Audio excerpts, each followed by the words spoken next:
Okay, next in our graphic, because we're not going against the graphic, is Liverpool against Burnley. Now, what happened here? Liverpool ahead, thanks to Florian Wirtz. Dominic Szoboszlai, I've already seen the memes. They were like, why didn't he backheel the penalty? He would have had more of a chance to score. He's smashed the bar. Prior to that, he'd only missed one of his previous 21. But Liverpool, when Wirtz scored, and he's in a good bit of form, I think it's 4 goals and 2 assists in his last 7 right now, that was them 1-0 up. And with the way the game was going, you thought it was a case of when Liverpool were going to get a second. Burnley came out a different animal in the second half. So what changed? Yeah, I mean, nothing changes with Liverpool. I mean, they've stopped the bleeding, right? I mean, it's much better than it was. But, this is a team that's lacking that passion and that motivation. This is a team that knows that the main prize is gone, right? And that happens to teams from time to time. We've seen this with Manchester City last season, for example. Arne Slot has a problem here, Mark. He's just unable to get this team going in terms of that motivation, the passion, the sharpness. Look, under Jurgen Klopp and under Arne Slot last season, and in the first 7 games of this season, right? Liverpool, you can always count on them to find a way in the end, right? You are sure that even if they were behind, if they got the equalizer, you said to yourself, there's a little bit of time left, they'll find a way. And it wasn't the case. I mean, and it was coming. If you look at that, if you look at that goal, I don't know if you remember, Edward, just a minute earlier, had a great chance. It was 2v1 with Anthony, I guess, and Konate cut out the pass. That surely would have been an equalizer. A minute later, Konate's a little bit late. I suppose you can look at Alisson a little bit on that one. I don't want to be too harsh on him, but I've seen him save more difficult shots, and it's Edwards that puts that away. They've allowed the team to come in. In the past, look, we know that Liverpool were the better team, right? But you're supposed to be better than a team that hasn't won since October.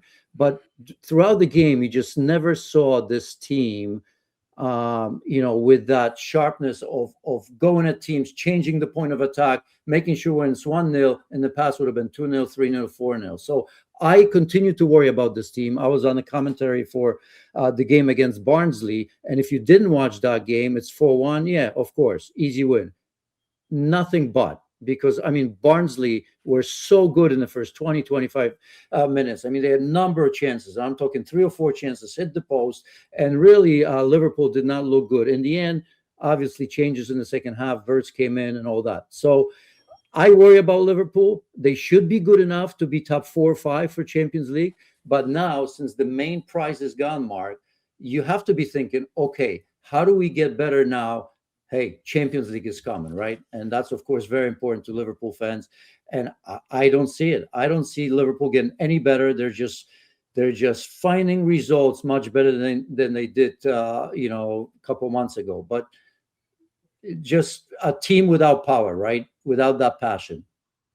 It's unacceptable against the Burnley side with 1 win and 1 draw away from home in the Premier League this season prior to going to Anfield.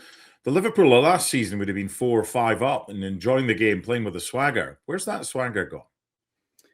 Well, maybe, as I've said, it's easy for us to talk, but we've seen it in the past. We've seen it in Chelsea teams. We've seen it in Manchester City. They continue to pay the price for that, right? Just as we thought that, it's getting better. Look at the difficulties they've been under today against Manchester United in general. Winning ahead of time, because you have to say that with Arne Slot coming in last season. I don't know if that was that. I don't know if the decisions that were made with Mo Salah and Van Dijk and some of the players that they've bought, we knew this is going to be some sort of a transition. But I just think that, Slot is getting the benefit of the doubt from the ownership. But I'm starting to wonder a little bit.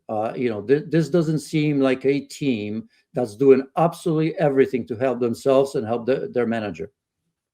When you come in, if you're Arne Slot, and you do what he did in the first season, and you win the title, it was probably beyond his realistic hopes, albeit he thought it might be possible. How much kudos, how much money is in the bank with results like this today, and the fact that Liverpool right now are 13 points behind an Arsenal side that are about to kick off and could go 16 points clear of the defending champions? At which stage does it become, we've got to question the manager's future, but with that kudos in the bank, would they sack him, or would it be him having to walk if results didn't improve? No, nothing's going to happen until the summer, but it's a definite test, right? It'll depend how much of a fight this Champions League top 4 or 5 is, if they make it or not. If they don't, I mean, it's clearly he's gone. You got to look at the Champions League and sort of how much now, because, you know, I mean, if you look at that, you're going to say to yourself, yeah, okay, now a new focus, right? I mean, if the focus is missing, because, you know, sometimes it happens for these big clubs when the biggest price is gone. It's a letdown, you know, psychologically that's the only reason they're in, right? Clubs like Liverpool, Manchester City, Arsenal, they're there to win it.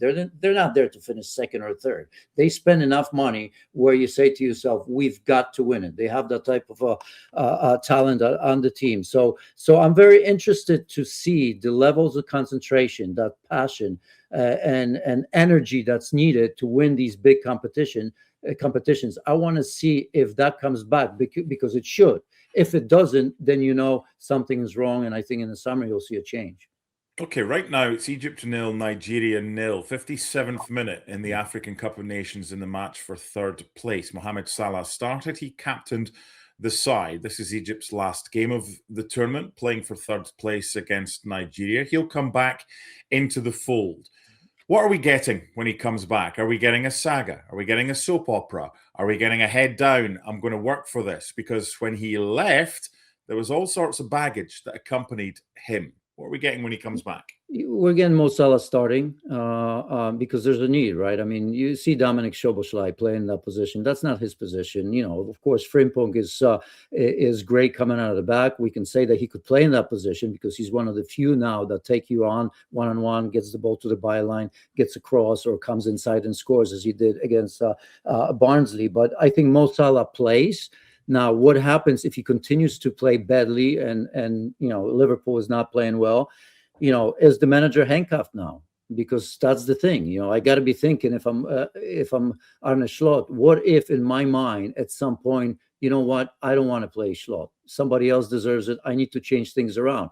In the back of your mind, you're always going to remember, well, what is the reaction of a player going to be? Is it going to be the same? So that's the difficulty here. But if Mo Salah comes in and gets back to his level, then there are no questions about it, because you have to remember, if you liked his reaction or not, and most probably pundits, fans of Liverpool or other fans didn't really appreciate what he did. It's a player that over the last, 8-9 years has been so consistent in delivering. It's incredible. I mean, find me another a player that has been as consistent as he has been over that period of time in the Premier League. You're not going to do it. You know, Harry Kane was sort of the same, and then nobody else. So he gets the benefit of the doubt for me, but he's going to have to light it up. I mean, this team needs a spark. And how many players can you think of that can give you that sort of a spark? Mo Salah is one of them.